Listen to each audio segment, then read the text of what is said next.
Hello everyone, welcome to Chennai சமையல். இன்றைக்கி நம்ம பார்க்க போகிற ரெசிபி என்னென்னு பார்த்தீங்கன்னா ட்ரை ஃப்ரூட்ஸ் லட்டு. இதுக்கு தேவையான பொருட்கள் என்னென்னு பார்க்கலாம். பேரிச்சம்பழம், முந்திரி, பாதாம், பிஸ்தா, வெள்ளரி விதை, அத்திப்பழம். இப்போ பேரிச்சம்பழத்தோட குவான்டிட்டி கொஞ்சம் நம்ம ஜாஸ்தி எடுத்திருக்கோம். இதில் நம்ம வேறு என்னென்ன ட்ரை ஃப்ரூட்ஸ் வேணும்னாலும் நம்ம ஆட் பண்ணிக்கலாம். இதில் பார்த்திங்கன்னா நம்ம சுகர் ஆட் பண்ண போகிறதில்ல, வெல்லம் எதுவுமே ஆட் பண்ண போகிறதில்ல. ஸோ இது உடம்புக்கு ரொம்ப ஹெல்த்தியாகவும் இருக்கும். சுகர் பேஷண்ட்ஸும் இதை நல்லா சாப்பிடலாம். சின்னவங்கலேருந்து பெரியவங்க வரைக்கும் எல்லோரும் விரும்பி சாப்பிடக்கூடிய ஒரு டிஷ் இது. கண்டிப்பாக இது எல்லோரும் ட்ரை பண்ணணும். இப்போ இது பார்த்திங்கன்னா இந்த நட்ஸ் எல்லாமே நம்ம பொடி பொடியாக நறுக்கி வச்சுக்கலாம்.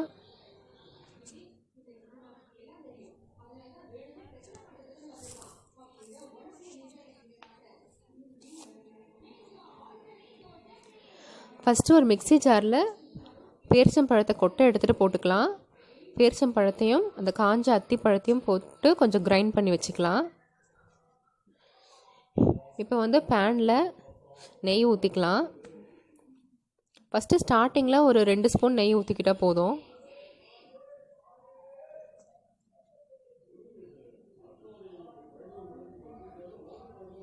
இப்போ நெய் கொஞ்சம் காஞ்சதும் நம்ம அந்த நட்ஸ் எல்லாம் ஆட் பண்ணிக்கலாம்.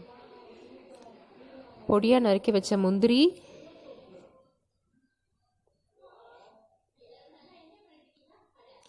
பொடியாக கட் பண்ண பாதாம்,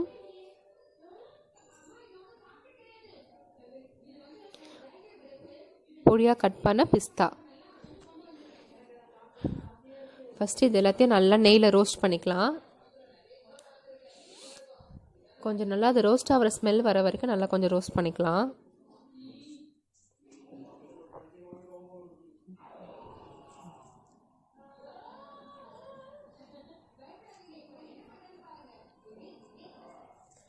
இப்போ இதில் நம்ம வெள்ளரி விதை ஆட் பண்ணிக்கலாம். இது எல்லாத்தையும் நல்லா மிக்ஸ் பண்ணிக்கோங்க. இதெல்லாம் நல்லா ரோஸ்ட் ஆகிருக்கு. இப்போ இதில் நம்ம கிரைண்ட் பண்ணி வச்சுருக்க பேரிச்சம்பழம் அத்திப்பழமோட பேஸ்ட்டை இதில் ஆட் பண்ணிக்கலாம். இப்போ இது பார்த்திங்கன்னா கொஞ்சம் கிளறதுக்கு கொஞ்சம் கெட்டியாக இருக்கும். ஸோ நம்ம ஸ்மாஷர் யூஸ் பண்ணி இதை கிளந்து விட்டுக்கலாம். இப்போ இந்த ஸ்மாஷர் யூஸ் பண்ணி மிக்ஸ் பண்ணோன்னா நம்மளுக்கு எல்லாமே நல்லா பிளெண்ட் ஆகும். நம்ம கரண்டி யூஸ் பண்ணி இதை கிளற முடியாது, அதனால தான் நம்ம ஸ்மாஷர் யூஸ் பண்ணிக்கிறோம்.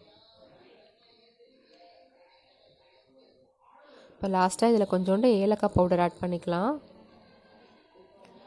இதை நல்லா மிக்ஸ் பண்ணிக்கோங்க.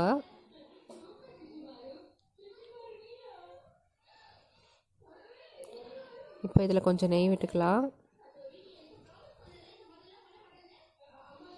இது எல்லாத்தையும் நல்லா மறுபடியும் நல்லா மிக்ஸ் பண்ணிக்கலாம். நம்ம இதை யூஸ் பண்ணுறதுனால நம்மளுக்கு நல்லா பிளெண்ட் ஆகி நல்லா எல்லாம் மிக்ஸ் ஆகி வரும். இப்போ அவ்வளோதான், எல்லாம் நல்லா பிளெண்ட் ஆகிட்டு அந்த நெய் நல்லா அப்சர்வ் ஆகிடுச்சு. இப்போ நம்ம இதை ஆஃப் பண்ணிடலாம்.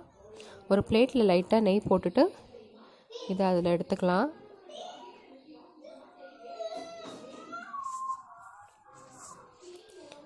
ஒரு பிளேட்டில் ட்ரான்ஸ்ஃபர் பண்ணிவிட்டு லைட்டாக சூடு ஆறட்டும். கொஞ்சம் லைட் சூடு இருக்கும் போதே நம்ம உருண்டை பிடிச்சோன்னா தான் நம்மளுக்கு அந்த லட்டு கரெக்டாக ஃபார்ம் ஆகும்.